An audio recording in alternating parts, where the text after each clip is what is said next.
अस्सलाम वालेकुम बच्चों। आज हम उर्दू बाल भारती 5वीं जमात के सबक नंबर 2 हज़रत अबू बकर सिद्दीक के सवाल जवाब हल करेंगे।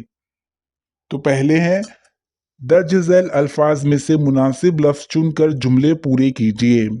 सवाल नंबर 1, इस जमाने में अरब में डैश का रिवाज था, तो खाली जगह में लिखेंगे गुलामी। दूसरा है, हजरत अबू बकर सिद्दीक इस दर्दनाक डैश की ताब ना ला सके, तो खाली जगह में लिखेंगे मंजर।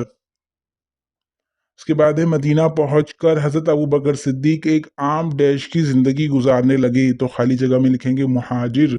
उसके बाद है, हजरत मोहम्मद सल्लल्लाहु अलैहि वसल्लम ने अपने साथियों से डैश करने को कहा, खाली जगह में लिखेंगे मदद। पांचवा है, या रसूल अल्लाह, ये डैश क्या किसी और के लिए है, यहाँ लिखेंगे खाली जगह में जान व माल। उसके बाद है, एक जुमले में जवाब लिखिए। सवाल नंबर 1, इस्लाम कबूल करने से पहले हजरत अबू बकर किन बातों को बुरा जानते थे, तो जवाब, इस्लाम कबूल करने से पहले हजरत अबू बकर सिद्दीक शिर्क और शराब नोशी को बुरा जानते थे। सवाल नंबर 2, मक्का छोड़ने के बाद हजरत मोहम्मद सल्लल्लाहु अलैहि वसल्लम ने किस मुकाम पर क़याम किया, जवाब, मक्का छोड़ने के बाद हजरत मोहम्मद सल्लल्लाहु अलैहि वसल्लम ने गारे सौर में क़याम किया। सवाल नंबर 3, हज़रत मोहम्मद सल्लल्लाहु अलैहि वसल्लम ने हज़रत अबू बकर सिद्दीक को नमाज पढ़ने का हुक्म क्यों दिया, जवाब, हज़रत मोहम्मद सल्लल्लाहु अलैहि वसल्लम बीमार थे, जिसकी वजह से वो मस्जिद में नमाज पढ़ने नहीं जा सकते थे। इसलिए मोहम्मद सल्लल्लाहु अलैहि वसल्लम ने हज़रत अबू बकर सिद्दीक को मस्जिद में नमाज पढ़ने का हुक्म दिया।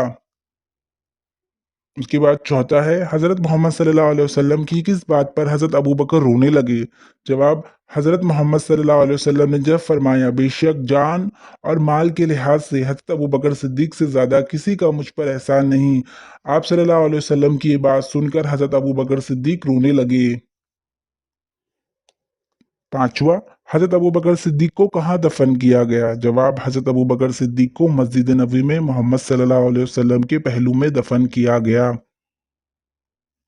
उसके बाद मुख्तसर जवाब लिखिए। सवाल नंबर 1, हज़रत बिलाल का आका उन पर किस तरह से जुल्म करता था, जवाब, हज़रत बिलाल का आका नहायत ही जालिम था। वो हज़रत बिलाल को दोपहर के वक्त रेत पर लिटाता और उनके सीने पर बड़ा सा पत्थर रख देता और उन्हें धमकी देता कि वो इस्लाम छोड़ दे, वरना वो इन्हें तड़पा तड़पा कर मार डालेगा। इस तरह वो हज़रत बिलाल पर जुल्म करता था।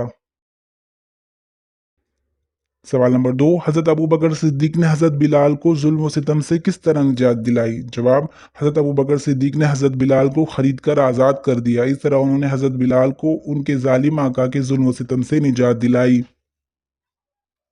सवाल नंबर 3, हज़रत अबू बकर सिद्दीक ने हज़रत मोहम्मद सल्लल्लाहु अलैहि वसल्लम को दुश्मनों से किस तरह बचाया, जवाब, एक मरतबा हज़रत मोहम्मद सल्लल्लाहु अलैहि वसल्लम को दुश्मनों ने घेर लिया और आपको तकलीफ देने लगे, तो हज़रत अबू बकर सिद्दीक दुश्मनों के मुअज्जमे में घुस गए और हुजूर सल्लल्लाहु अलैहि वसल्लम को उनके दरमियान से निकाल लाए।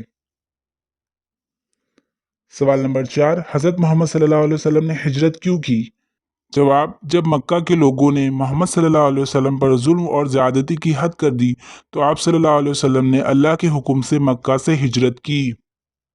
पांचवा सवाल है, दुश्मनों से हुजूर की हिफाजत के लिए हज़रत अबू बकर ने क्या किया, जवाब, हज़रत मोहम्मद सल्लल्लाहु अलैहि वसल्लम ने जब अपने साथियों को मदद के लिए कहा, तो हज़रत अबू बकर सिद्दीक अपने घर का सारा माल व असबाब उठा लाए और हुजूर के कदमों में डाल दिया। जब आप सल्लल्लाहु अलैहि वसल्लम ने इनसे पूछा कि अपने घर वालों के लिए क्या छोड़ा, उन्होंने जवाब दिया, इनके लिए अल्लाह और उसका रसूल काफ़ी है। ये हज़रत अबू बकर सिद्दीक की बड़ी कुर्बानी थी।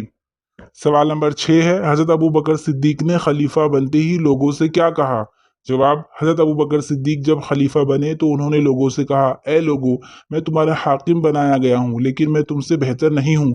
अगर मैं नेक काम करूँ तो इसमें मेरी मदद करो और अगर मुझसे कोई भूल हो जाए तो मुझे टोको।